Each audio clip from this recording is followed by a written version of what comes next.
everyone, I'm Carrie from Red Curtain Addict, and today we're getting an exclusive behind-the-scenes tour of The Monkey King, a brand new production set to make its world premiere here at San Francisco Opera. We're going to meet some of the artists, visionaries, and designers who are bringing this story to life in a brand new way. We're also going to get a peek into how rehearsals are going and some of the first to see elements of the show that have yet to be seen by anyone else. So let's get going and step inside the world of The Monkey King.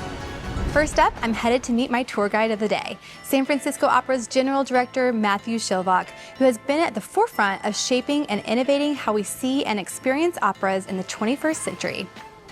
Hi, Matthew. Good to see you. Good to see you, Carrie. San Francisco Opera is so innovative and do so many different productions, but what made you choose this story to put on our stages this year?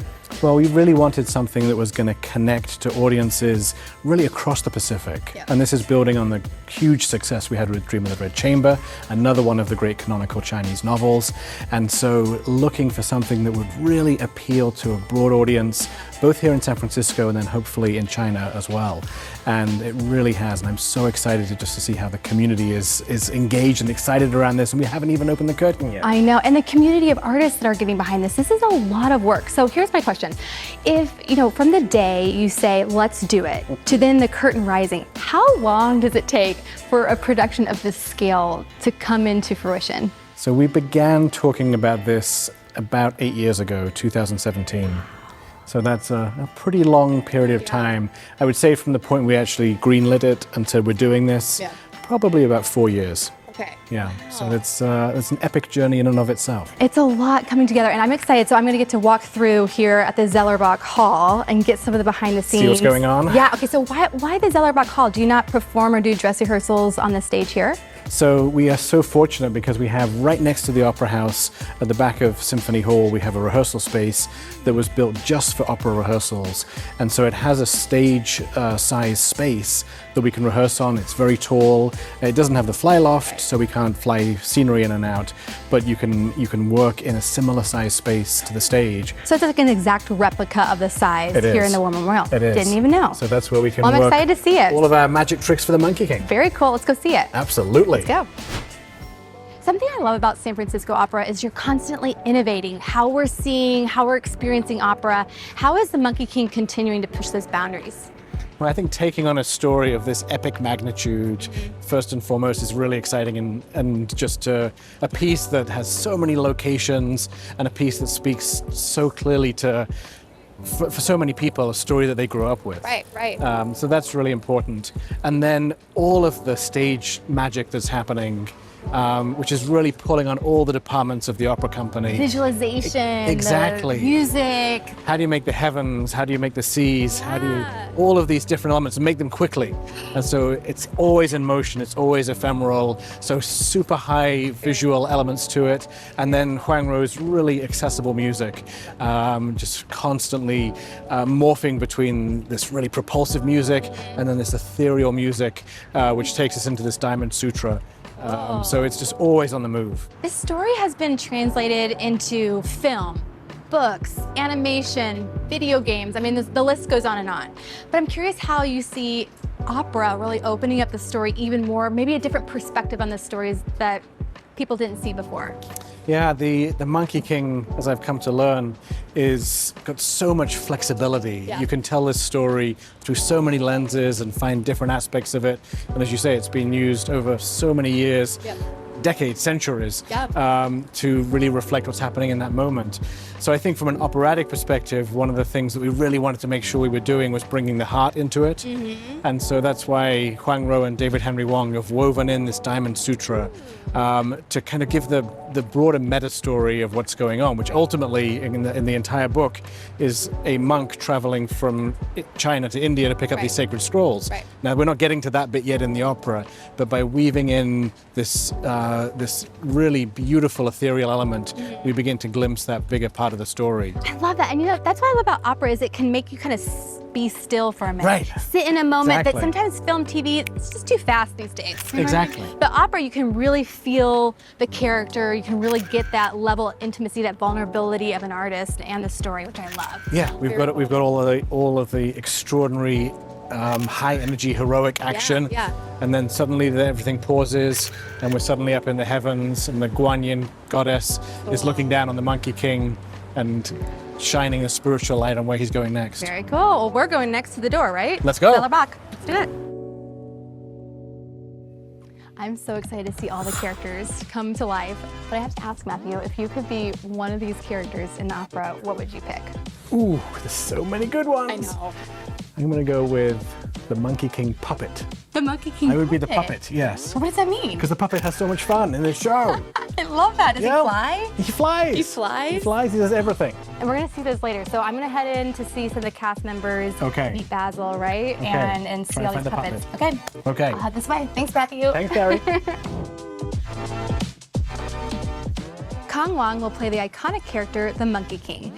Originally from Harbin, China, Kang has performed at some of the most prestigious opera houses worldwide. And this production will mark his San Francisco Opera debut. After getting an official introduction from Matthew, I'm excited to hear more about what this role means to him and how he's getting into the character to embody the Monkey King. Thank you for taking a step away from rehearsals. I know that they're happening right now. Okay, I gotta know though. When you got the call that you got the spot for Monkey King, this is a world premiere, your San Francisco debut. What were your immediate reactions? The Monkey King, for people who don't know, like the Monkey King is pretty much the original superhero for a lot of the Asian cultures, like especially in China, I think Japan, Korea too. And this monkey god, he was also like in the Indian mythology too, the Hanuman. So he's pretty much worshipped for like maybe at least 1,000 years. Yeah, and then a few hundred years ago, it was turned into this novel. And so a lot of us grew up with him as the idol. It was like, it would be like, you know, for an American kid to play Superman. Yeah, see, this is so cool. It's like super cool. Were you so excited? Yeah, I was very excited. You know, I was like, you know, I haven't heard the music, but I was like, I don't care. I want to be this monkey. This is amazing. What are you loving about the character that maybe you haven't seen in the book? Or... Okay. Well, part of it was the bow staff wielding training. I saw you training over there for that. That's cool. Yeah, because I started, when we started rehearsal here, it was like first day was 28th, but it was musical rehearsal. So I started learning how to do all of this from like maybe 30th of September. So it's been almost a month.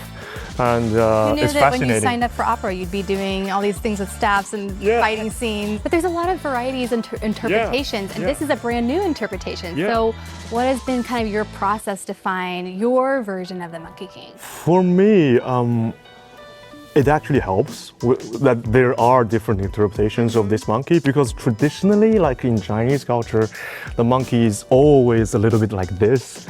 He's always like a bit crouchy, and the hand are always like this. But like for operatic singing, when you sing with your full body, when you are too crouchy, it actually is not so good for your singing. So, but the good thing is, like, he's not just a monkey. He's more like a monkey-human hybrid sort of thing. He's a magical being. So there are moments where I could choose to just stand up and sing. You know, there are moments where I'm not doing some singing that's very challenging. I could just really be the monkey. That's cool. You can get into the character. Okay, let's talk about the music though. Tell me about, what does it sound like? What are you loving? Are there really good arias for you? Yeah, like I would say the fach of this role, like fach means like voice category. Yeah, like there are like lyric tenors, full lyrics, light lyrics. And to my surprise, it is leaning towards the heavier side. But I believe because composer Huang Ruo, he wanted this, because the monkey, he's a hero. Like in the Asian culture, like I think Wukong, this monkey, he stands for like courage. He stands for freedom. He stands for defiance against, you know, oppression, authority, and he's quite the hero. So his vocal parts are leaning towards the heavier side, and the good thing about contemporary music, for me, is like if you listen to Handel, like Baroque or like really classical era music. It's always very pretty, right? But when it's always very pretty, then it becomes, your emotion sort of becomes more Topical. flat. Yeah, it's like You want depth in this story. yeah, so there's a but lot with contemporary music or like things like I don't know, even like Wagner or like there are moments where you couldn't just figure out what the composer is trying to do, and then there are moments where the melodic line is not instantly memorable, or the harmony is sort of against the vocal line, and then when it comes to the truly breathtakingly beautiful parts. Right. You get this goosebump all over your body, right? It's like, you know, if your life is always happy, like in Matrix, the first version of Matrix. Yeah, the first version of Matrix, if it's always happy, forever happy, then people get bored and then, you know, then there's no true happiness. You have to suffer. Emotions. Yeah, they have to be like emotions. different. Yeah, exactly. And what's really cool is the composer is here, right? I mean, he's with us, and we get to work with him, or maybe do you get to see or talk to him about? Yeah, hey, he what sees were it you all the time almost. see? Yeah. And that way you are almost creating it together of how it sounds. Yeah, and like we could take things, for example, there's one aria that he wrote in a key that he felt was good, but I suggested a different key and we found a compromise. fit your voice better. Yeah, that fits my voice better and also fits the atmosphere better. And then we could talk about it. You know, like if it's Verdi or Puccini, there's nowhere you could talk. You could, you know, have a discussion.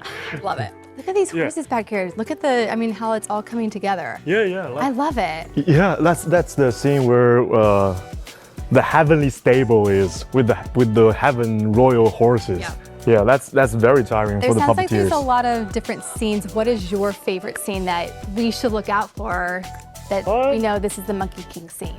For me, there's one important scene where he stole all these peaches that gives you immortality from the heaven, and then he sort of gave them away to all the other monkeys.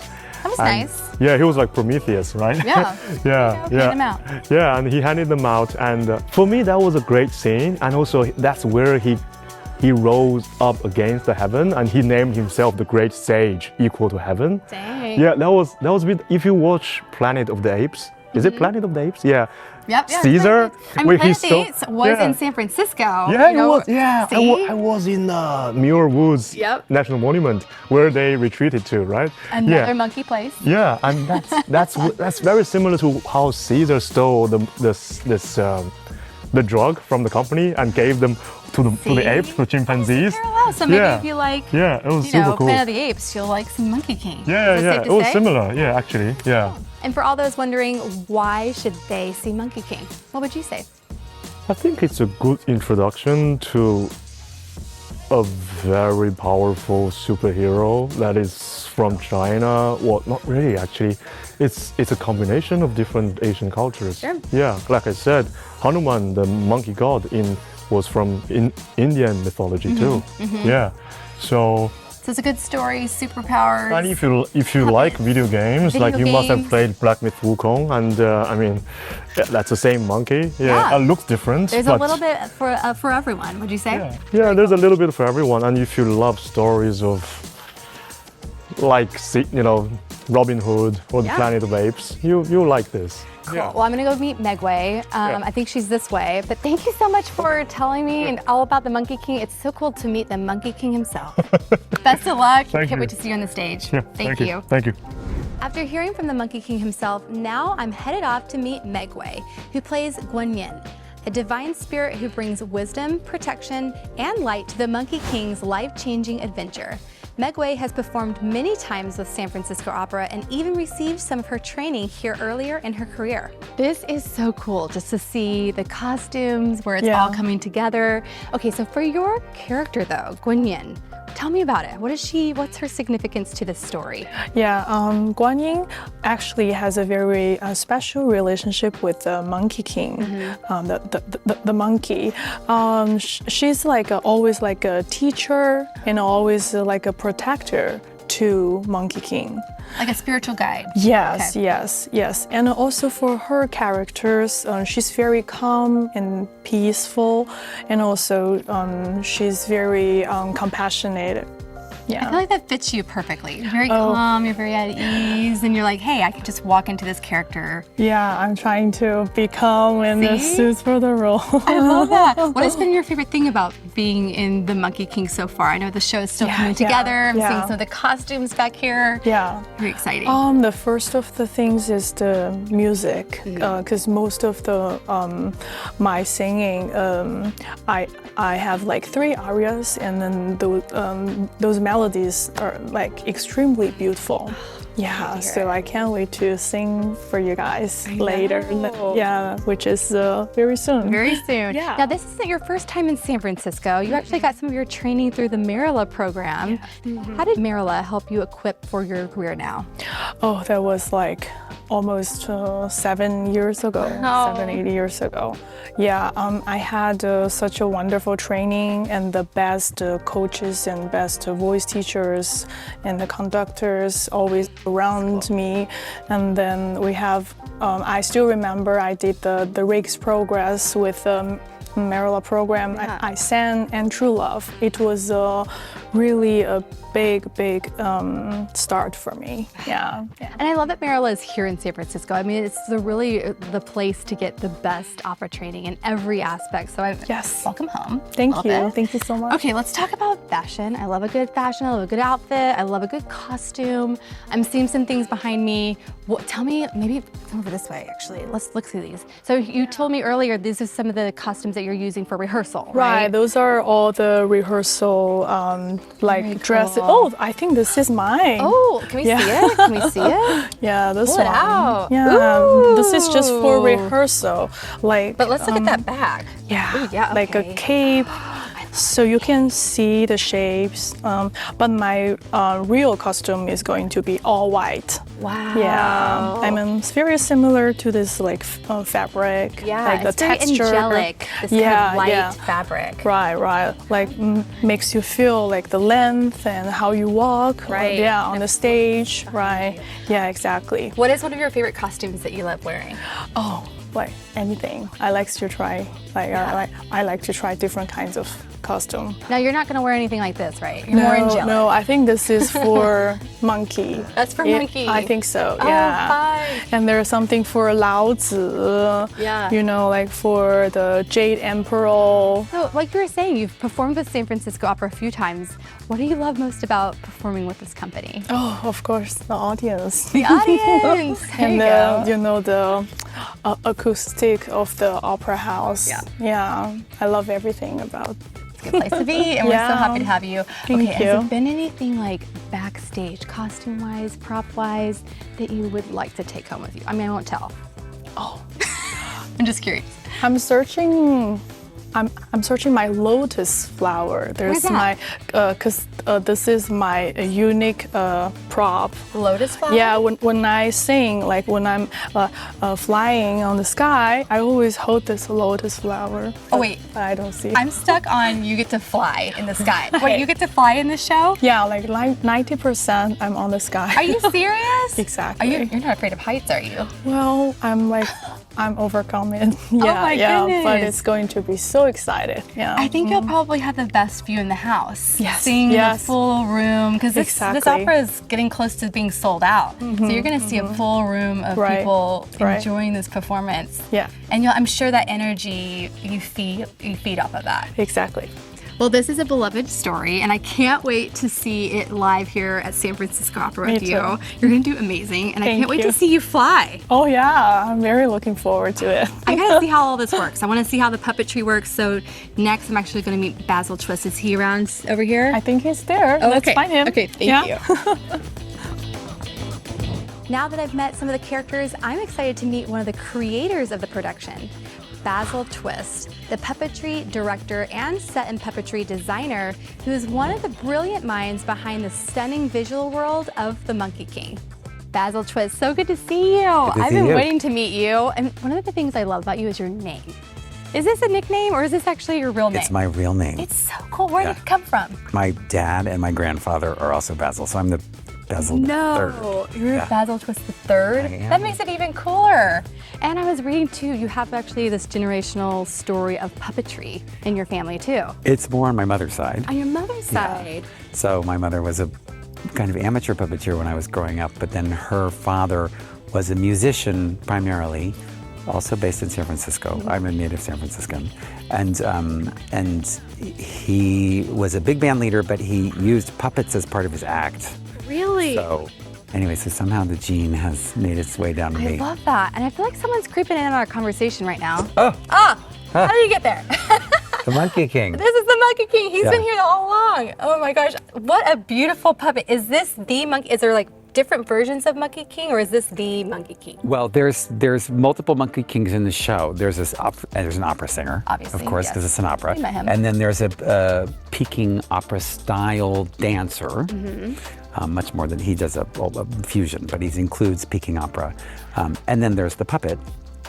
And there's actually two puppets because this is the main one, but there's another Beautiful. puppet that it kind of is swimming and he's on poles, and it's just easier to have two puppets than to make one puppet do all the same Yeah. thing. You know. Okay, I'm curious because you don't see puppetry as often in opera, right? And I love that you're changing that, Basil.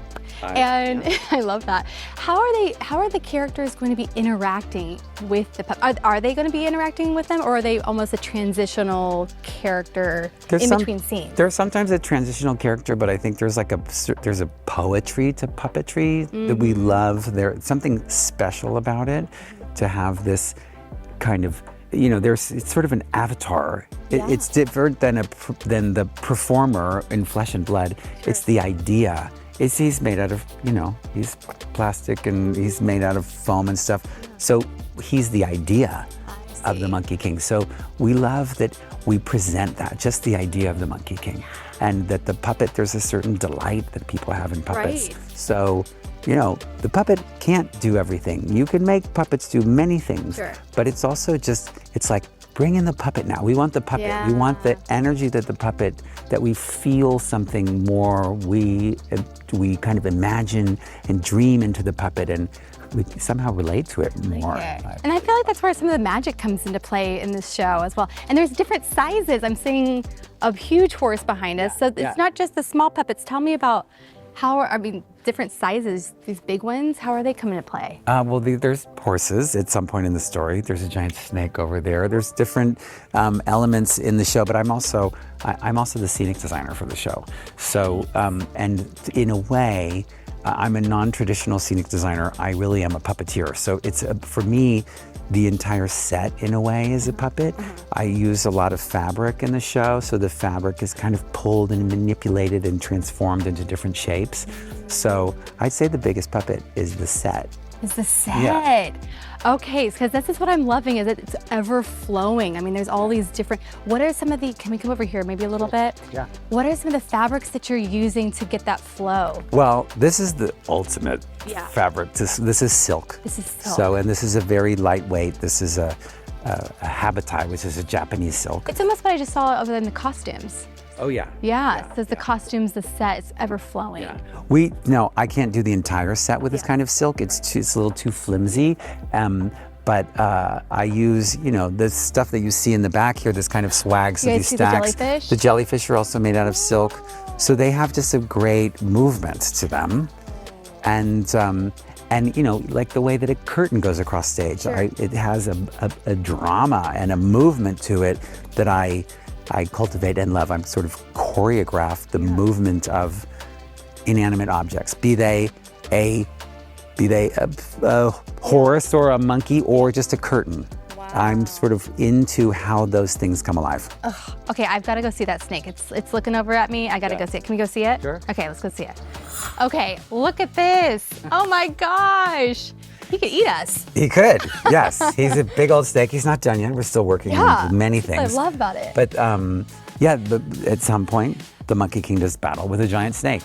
So that's part of my job, is to make sure that there's a giant snake here and help figure out how he works and what he does. It's basically the principle of like a Chinese dragon that you would see at a Chinese New Year's parade. We've made adaptations to it that I want. There's 5 people who are working poles to bring it to life. The guy who's on the head in particular is a more skilled puppeteer, and the rest of the team are dancers who are, they have to work in a sort of S pattern and do a circle and do a Mexican wave, and it's like you create these shapes that people do in a group, and you attach a giant snake to them, and then you see these shapes that the snake does. So fun. I feel like this is a whole new way to see opera, is these elements of visual, and that's what we like these days, right? We need some more visuals. And We're very visual. This sounds like it's the show for that. We're very visual culture now. Yes. Yeah, so absolutely. This is, and I'm primarily a visual artist, although I love how things move, so it's also a dance.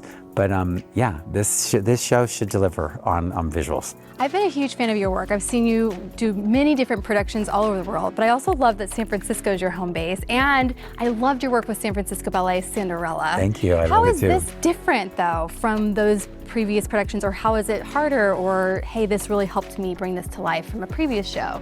Well, I guess, Cinderella, I was responsible for a very specific part, which is the kind of the tree and the carriage sequence. That was also silk. That was my favorite scene in the entire ballet. Yeah, it's pretty cool. Oh my gosh. So this is, for me, I have a much larger responsibility because I'm working on the entire environment. Got it. Which is also how the entire story unfolds.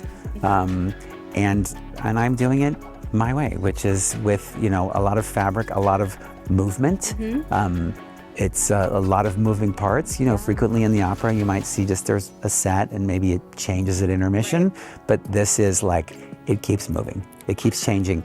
And, you have to do it in a way that's possible. Right. So it can't be that we have, 25 different sets that come in. It has to be suggestions of things, the suggestion, the idea of something that is, because you pull a piece of fabric up this way, it looks like a hand, or it looks like underwater, or it looks like coral. So it's the idea that, and it's also, I think, a sort of ephemeral nature that's part of the messaging in the piece, in terms of the impermanence of things, as we kind of look at the Buddhist sense of things, the impermanence of everything, that everything could kind of melt away, and that all this fabric could all just land as a puddle on the floor, but then can also come to life and turn into a horse or into a jellyfish. Oh my gosh. Okay, how many puppets are in this show, though? Do you have a count on it? I haven't actually put a count. There's 6 horses, there's 12 monkeys, there's 2 other monkeys, there's this guy, you can't remember. You can't there's a forget giant snake.